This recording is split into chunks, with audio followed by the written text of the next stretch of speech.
Hello students, आज हम सब रेनबो क्लास 8 का लेसन द प्ले थिंग्स पढ़ेंगे। बच्चों, ये एक पोएम है जिसको लिखा है रविन्द्रनाथ टैगोर जी ने। यस, आपको याद आया होगा रविन्द्रनाथ टैगोर का नाम, और भी किसी से रिलेटेड है, हमारे नेशनल एंथम से, द जनगण मन। इसको भी टैगोर जी ने लिखा है। ये पोएम हमारी रियल हैप्पीनेस के बारे में है। बच्चों, जब हम छोटे होते हैं तो बहुत छोटी छोटी चीज़ों में हम खेल लेते हैं, उनसे हमको रियल हैप्पीनेस मिलती है, असली खुशी। लेकिन जैसे जैसे बड़े होते जाते हैं, हमारे अंदर की वो सिंप्लिसिटी ख़त्म होने लगती है और हमें उस हैप्पीनेस को पाने के लिए बहुत सारी आर्टिफिशियल थिंग्स के पीछे भागने लगते हैं और हमारी डिज़ायर्स, हमारी इच्छाएं कभी पूरी नहीं होती, जिसकी वजह से हमारे अंदर की वो खुशी धीरे धीरे ख़त्म होने लगती है। तो आज की पोएम उसी के बारे में है। So let's recite with me.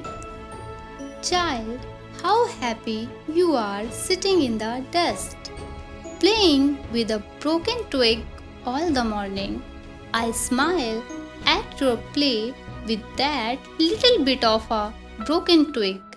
I am busy with my accounts adding up figures by the hour.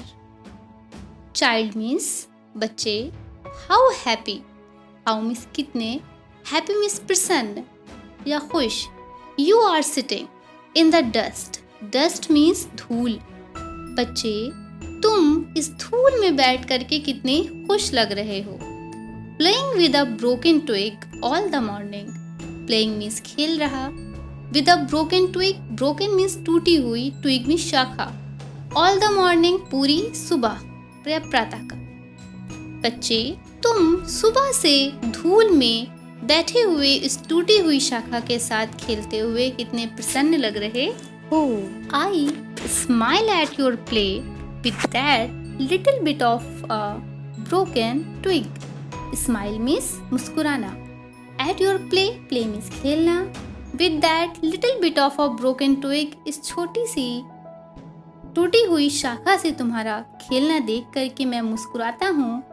I am busy with my accounts, accounts means लेखा जोखा, बिजी मीन्स व्यस्त। मैं अपने लेखे जोखे में व्यस्त हूँ। Adding of figures by the hour, और घंटों से मैं अंकों को, संख्याओं को जोड़ रहा हूँ। बच्चों, इसमें रविन्द्रनाथ टैगोर जी कह रहे हैं कि बच्चे, तुम अपनी इस टूटी हुई लकड़ी से खेल करके कितना खुश हो रहे हो, जबकि मैं इस हिसाब के लेखे जोखे को घंटों से कर रहा हूँ, फिर भी मुझे वो प्रसन्नता नहीं मिल रही। Perhaps you glance at me and think, what a stupid game to spoil your morning with. Child, I have forgotten the art of being absorbed in sticks and mud pies. Poet कह रहे हैं, perhaps शायद, You glance, you means तुम, glance means होता है नज़र डालना।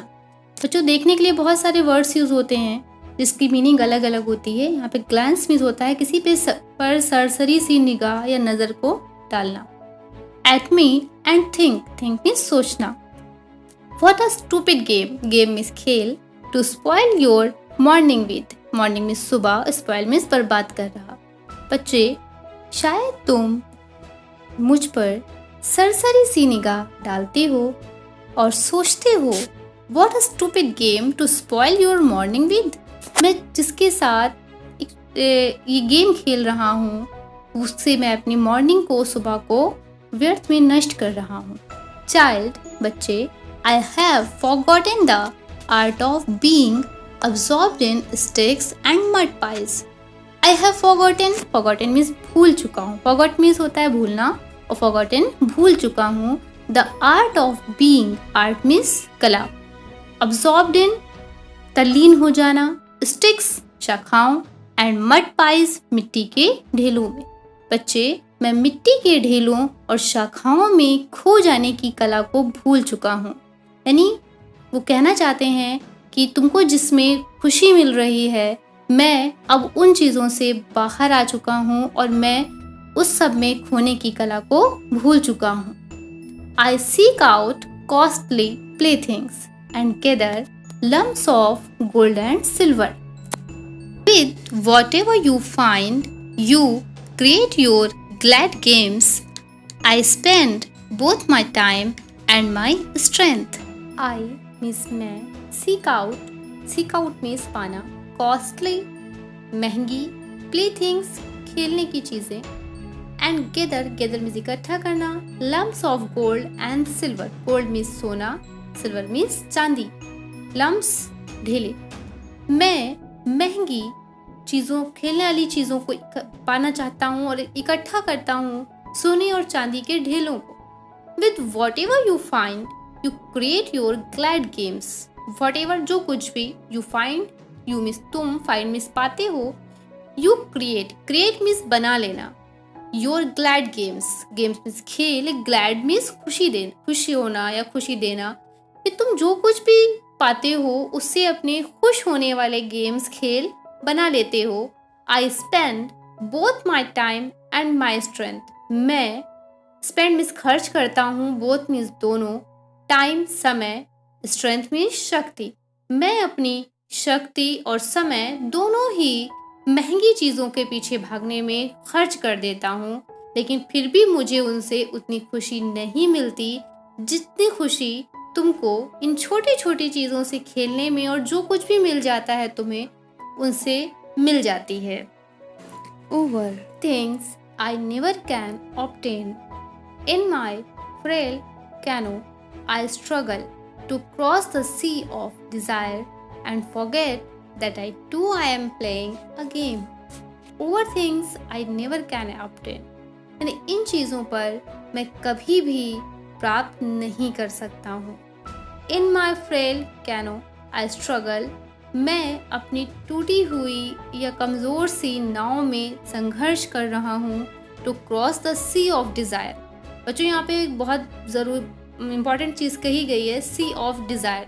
sea means समुद्र और desire मीन्स हमारी इच्छाएं.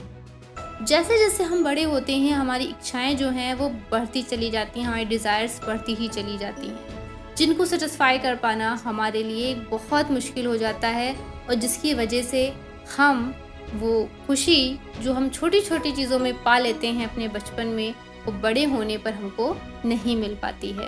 तो यहाँ पे पोएट यही कह रहे हैं कि इन सब चीज़ों को पा लेकर भी मैं कभी भी वो खुशी नहीं प्राप्त कर सकता जिसमें मैं संघर्ष कर रहा हूँ अपनी इच्छाओं के समुद्र को पार करने की. And forget that I too am playing a game. और मैं भूल जाता हूँ कि मैं भी एक खेल ही खेल रहा हूँ. बच्चों, चाहे वो बचपन की खेल हो हमारे उन टूटी हुई लकड़ियों और धूल के साथ, या बड़े होने के बाद अपनी डिज़ायर्स को पूरा करने के लिए हमारा काम करना हो, दोनों चीज़ें एक गेम की तरह हैं. अगर हम उनको प्रसन्न होकर के काम को करेंगे तो हमको खुशी मिलेगी, वरना हम अपनी इच्छाओं को पूरा नहीं कर पाएंगे और हमें वो खुशी कभी भी नहीं मिल सकती है.